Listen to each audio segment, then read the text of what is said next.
মাওয়া ঘাটের মতো করে ইলিশের লেজ ভর্তা বানিয়ে ফেলবো। সত্যি অনেক ভালো লেগেছে ভর্তাটা। আসসালামু আলাইকুম guys, welcome to back my channel. প্রথমে কয়েকটা শুকনো মরিচ তেলে ভেজে নিলাম। এরপর হলুদ লবণ মাখিয়ে দুটি ইলিশ মাছের লেজ সরিষার তেলে ভেজে নিব। মাছগুলা ভালো করে উল্টিয়ে পাল্টিয়ে ভেজে তুলে নিব। এখন ভাজা শুকনো মরিচগুলা শিলে বেটে নিব। এরপর ইলিশ মাছের লেজ দুটো নিয়ে মাঝখানের বড় কাটা ছাড়িয়ে নিব। বাড়িতে দেখা যায় যে অনেক সময় এই লেজ কেউ খেতে চায় না, তখন কিন্তু আপনারা এই লোভনীয় ভর্তাটা তৈরি করে নিতে পারেন। এই ভর্তাটা একবার খেলে বারবার খেতে ইচ্ছা করবে। এখন লেজগুলা হামানদিস্তায় থেতো করে নিব। গাইস, আশা করছি এই ভর্তার রেসিপি আপনাদের ভালো লাগবে। যদি ভালো লেগে থাকে লাইক কমেন্ট শেয়ার করে দিবেন।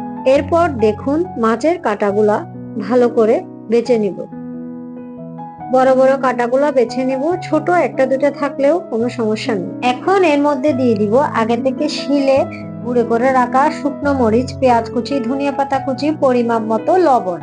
তার মধ্যে মাছ ভাজা তেল দিয়েছি 1 চামচ, সাথে একটু কাঁচা সরিষার তেলও দিয়েছি। তারপরে মাছের সাথে সবকিছু ভালো করে মিশিয়ে নিব। এবার আবারও হামেদিস্তায় সবকিছু একটু থেতলিয়ে নিব।